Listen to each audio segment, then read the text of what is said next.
Good morning friends, সবাই কেমন আছেন? আশা করি সবাই ভালো আছেন। তো ভালো আছেন কথাটা বলতেও খারাপ লাগছে যে ওয়েস্ট বেঙ্গলে এত পরিমাণে গরম পড়েছে, নিউজে দেখছি। তো দিনে দিনে টেম্পারেচার বেড়েই চলেছে, কী যে হবে জানি না। তো আমরা এখন বেরোচ্ছি ইস্ট সিকিম যাব বলে। তো আমাদের 4 মাস আগেই টিকিট কাটা হয়ে গেছিলো, কিন্তু তারপরেও শিওর ছিলাম না যাওয়া হবে কি না, কারণ ইলেকশান পড়ে যাবে। তো আমরা যেহেতু বাইরে থাকি, তো সেই জন্য সব ইলেকশানে যাওয়া তো সম্ভব হয় না। তো 5 বছর ছাড়া ছাড়া এই ইলেকশানটাতেই আমরা যাই। তো সেই জন্য যদি সেম ডেটে পড়ে যায় তাহলে আমাদের আর যাওয়া হতো না। তো সেই জন্য যখন ইলেকশানের ডেট ঠিক করা হলো, তো তখন দেখলাম যে না, ওই সময় পড়েনি। তো তার জন্য আমাদের হোটেল এবং গাড়ি বুকিং করা হলো। তো আমরা আজকে 13ই এপ্রিল, তো আমরা বেরোচ্ছি সিকিমের উদ্দেশ্যে। তো এই যে গুয়াহাটি স্টেশনে চলে এসেছি, ঠান্ডাও লেগেছে অতিরিক্ত। তো আমরা এখান থেকে যাচ্ছি 3 জন, আর বাড়ি থেকে আসছে আমার ননদ, নন্দাই, ওর শ্বশুর শাশুড়ি, আর আমার মেজো খুড়শাশুড়ি মানে মেজো কাকিমা। তো আমরা টোটাল 8 জন মিলে যাব ইস্ট সিকিম ঘুরতে। তো এই আমরা স্টেশনে এসে গেছি, গাড়ির অ্যানাউন্সমেন্ট করে দিয়েছে। আমরা যাচ্ছি কাঞ্চনজঙ্ঘা এক্সপ্রেসে রাত্রির 11টার সময় গুয়াহাটি থেকে, আর ওরা আসছে দার্জিলিং মেল শিয়ালদা 10টা 5-এ ওদের গাড়ি ছেড়ে দিয়েছে। তো এনজিপিতে আমরা মিট করব সবাই একসাথে। তো এই সকালবেলা এনজিপি স্টেশনে আমরা নেমে গেছি।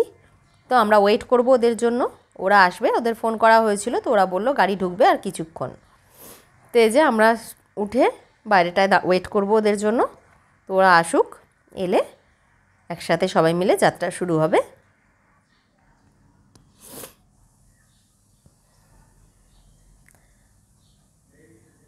আমরা এখন এনজিপি স্টেশনে দাঁড়িয়ে আছি। তো আমাদের সাথে যারা যারা যাবে, আমার ননদ, নন্দাই, ওর শ্বশুর শাশুড়ি, আর আমার মেজো খুড়শাশুড়ি মানে কাকিমা, ওরা আসছে। ওরা এলে এবার একসাথে যাত্রা শুরু করব। চলুন, সাথে থাকুন। তো এই যে আমরা গাড়িতে বসে গেছি সবাই মিলে। তো জার্নি স্টার্ট, 4 নাইট 5 ডেজের জার্নি আমাদের। তো এই যে খানিকটা যাওয়ার পরই পাহাড় শুরু হয়ে গেছে। তো অনেকটা দূর আমরা চলে এসেছি। এবার আমরা ব্রেকফাস্ট করে নেবো সকালবেলা।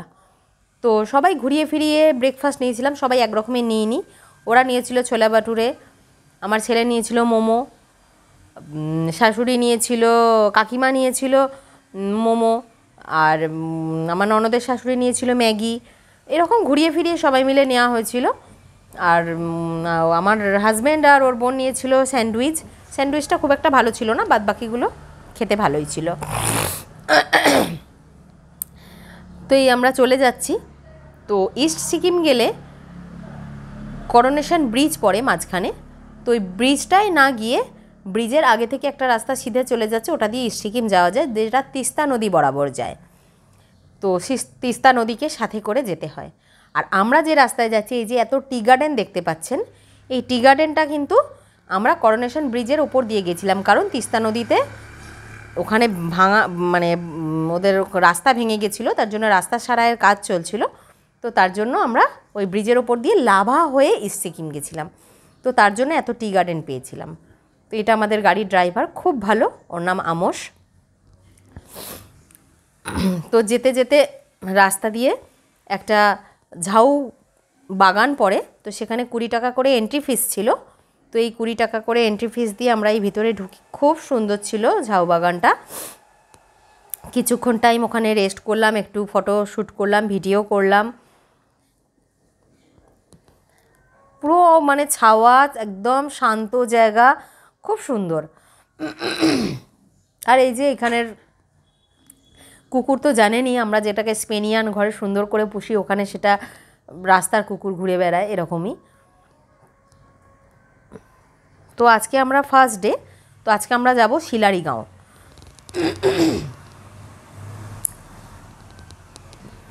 দেখুন কি সুন্দর জঙ্গলটা। তো অনেকটা রাস্তা যাওয়ার পর আমরা যাব শিলারিগাঁও, এই পৌঁছেই যাব এবার। এই যে শিলারিগাঁও হোমস্টে আমরা চলে এসেছি। তো দেখুন কি সুন্দর হোমস্টেগুলো। প্রচণ্ড ঠান্ডা লেগেছে, বরফ নিয়ে প্রচণ্ড ঘাঁটাঘুঁটি করেছি। তার জন্য গলাটা একটু প্রবলেম করছে, তো কিছু মনে করবেন না। তো এই যে হোমস্টেটা দেখুন কি সুন্দর, নিট অ্যান্ড ক্লিন, এত ভালো লাগছিল দেখতে। তো এটাই হচ্ছে আমাদের হোমস্টে। এখানে আমাদের 3টে রুম বুক করা হয়েছে। তো এটা হচ্ছে পাথরকুচি গাছ। এখানটা পুরোটাই হোমস্টে, নিচতেও হোমস্টে আছে, কিন্তু আমরা এখানেই নিয়েছি কারণ এখান থেকে আপনি কাঞ্চনজঙ্ঘার ভিউটা পুরো দেখতে পাবেন। তো সেই জন্য আমরা এখানের হোমস্টেটাই নিয়েছিলাম, নিচরটা নিইনি। তো এসে পৌঁছে গেছি, তো 3টে মতো বাজে। তো এই হোমস্টের দাদা বলছে যে খেয়ে নিন, 3টে বেজে গেছে, তারপর আপনারা ফ্রেশ হবেন। তো আমরা বলছি একটু ফ্রেশ হয়নি, তারপর খাবো, এই আর কি কথাবার্তা চলছে। তো আপনাদের হোমস্টেটা একবার ঘুরিয়ে দেখিয়ে দিই রুমগুলো কেমন, তারপরে আমরা লাঞ্চ করতে যাব। এই যে দেখুন বিছানা, 2টো করে ব্ল্যাঙ্কেট দিয়েছে, 2টো করে বালিশ, একটা ঘরে 2টো বেড ছিল, আর একটা মাঝখানে সেন্টার টেবিল, এদিকে আর একটা বেড, 2টো বালিশ আর 2টো ব্ল্যাঙ্কেট।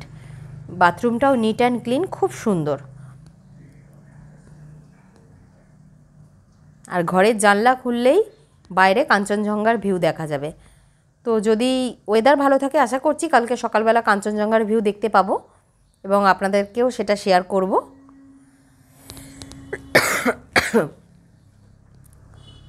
তো আজকের ভিডিওটা আমি এইটুখানেই দিলাম। কালকে লাঞ্চ থেকে আবার বাদবাকি ভিডিও কালকে আসবে। তো ততক্ষণের জন্য ওয়েট করুন, আশা করি ভিডিওটা আপনাদের ভালো লাগবে। তো সবাই ভালো থাকবেন, সুস্থ থাকবেন, সাবধানে থাকবেন। তো এখানে লেখা আছে বাথরুমে যে বেশি জল ওয়েস্ট করবেন না, বেশি কারেন্টের ওয়েস্ট করবেন না, শুধু যেহেতু অনেকটা ওপরে ওদের জলের খুব কষ্ট, তার জন্য। তো সবাই সাবধানে থাকবেন, রোদ্দুরে বেশি অযথা বার হবেন না। তো আজকের ভিডিওটা এখানেই শেষ করলাম।